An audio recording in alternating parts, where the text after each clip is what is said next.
What's up, guys? Mason the Brock Henderson here, and this is Legends of Tomorrow, Season 2, Episode 16, Doomworld.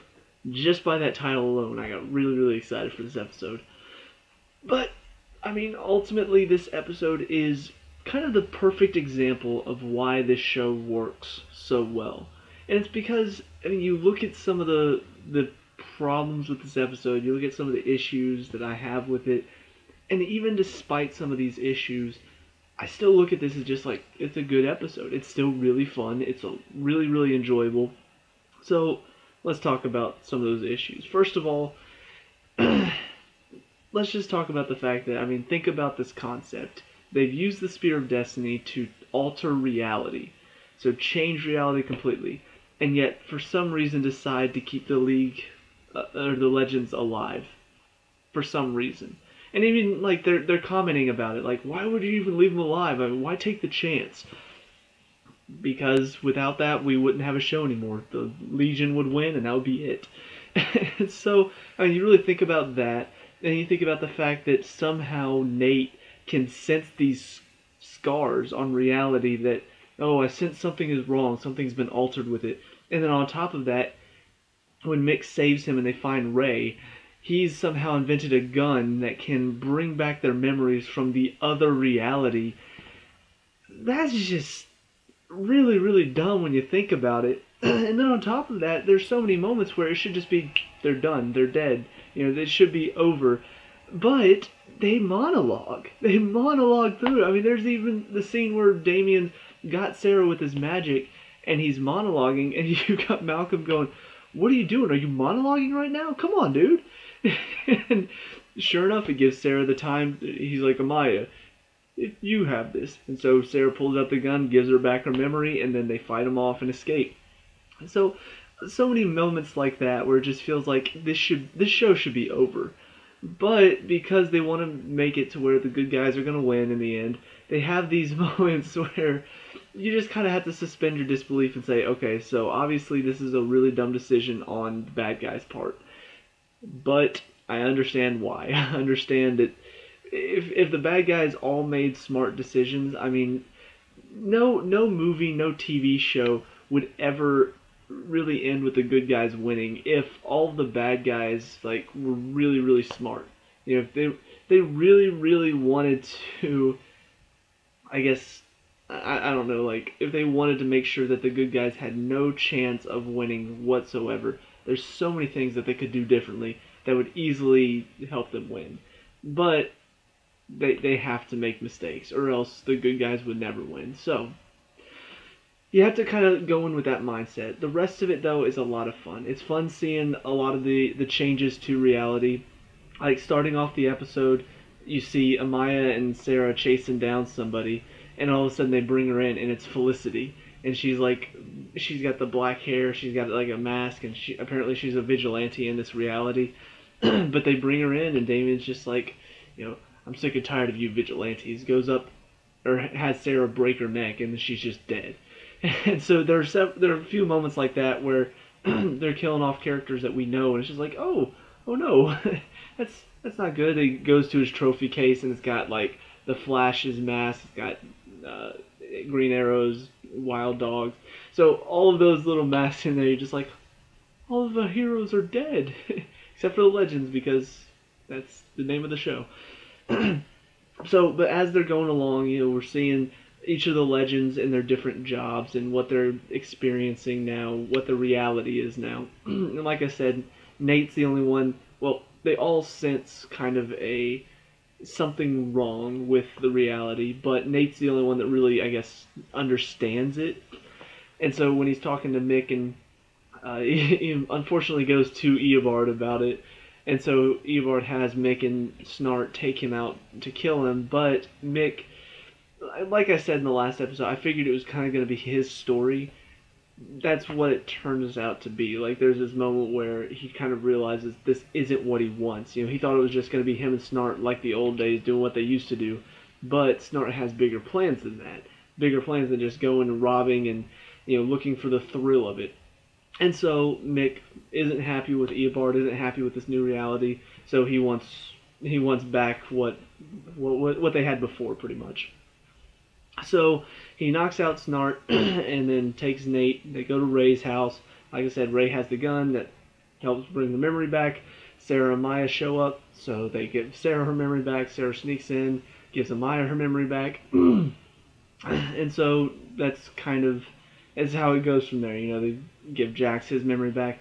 But then they get to Martin, and Jax, for some reason, doesn't just instantly sneak up behind him, pull out the gun, and give him his memory back, because that would be way too easy. No, he's got to sit there and say, Gray, look, we got to stop this. He's like, Gray, who's Gray? And he pulls out the gun. He's like, no, no, no, please don't kill me. Smacks it out of his hand and breaks the gun. I'm like, Jax, you're an idiot. Like, that's the other thing. It's not just the bad guys that have to make mistakes. If the good guys don't make any mistakes, the show would also be over very quickly. Think about, I don't know, just all of the mistakes that they've made to help the bad guys sort of achieve their plans. So now the gun's broken, which means Martin isn't going to turn off the machine to destroy the Spear of Destiny. So now it turns into, Eobard comes in with the spear and is about to destroy it, but Mick went back to the Legion because, again, nobody on the Legends trusts him. I'm sorry, but you're looking at the scene again, and just like Ray said at the end of last episode, did we ever trust him to begin with? Well, we get to this one, and Sarah says, Mick, you stay behind. So it's like, I'm sorry, we can't trust. We trusted you, and you betrayed us. And I'm thinking, did you trust him though? Like, this is the same exact thing. And sure enough, he goes right back to the Legion. Because guess what? Nobody trusts him. Nobody has ever really trusted him except for Amaya. And it's not, obviously after Mick gets the spear, there's that moment of, oh, who's he going to give it to? Amaya's there. I'm like, he's going to give it to her. Because she's the only one that ever really treats him like a human and trusts him. And Snart, Snart kind of sort of trusts him just as a partner, but he treats him as like his underling.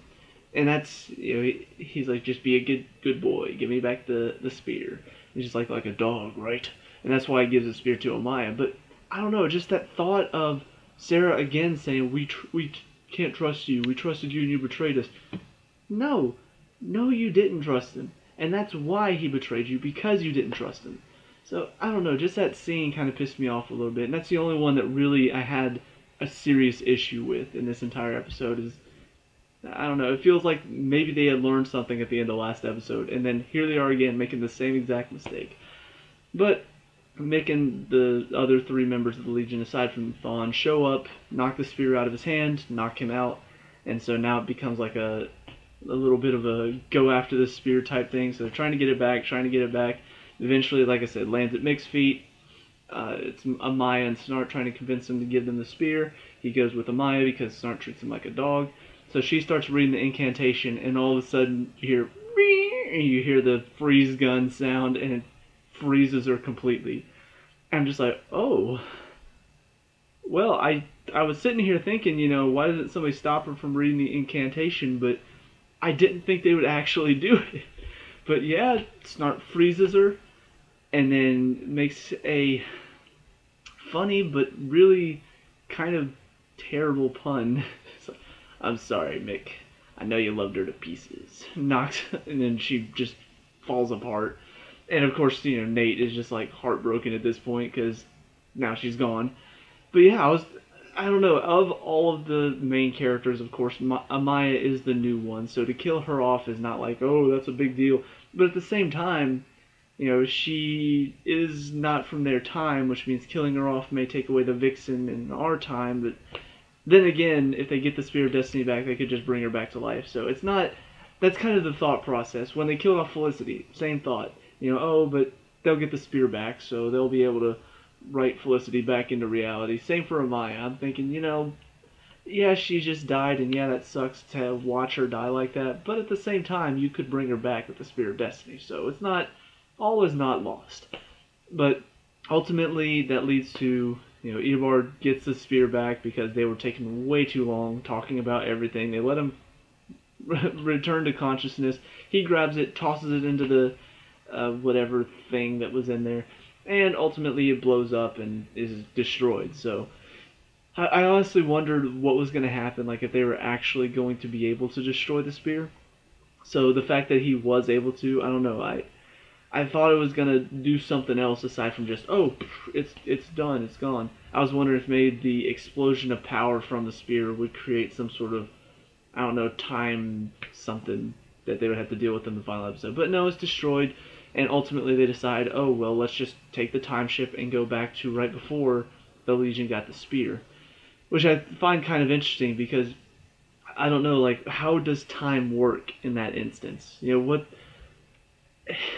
I don't know. It's because it's kind of a funny thought to really think about. Okay, so they're in 1946 or something like that, and so they get the spear, and then did they return to that time period and then change reality? Then, if so, what happens right?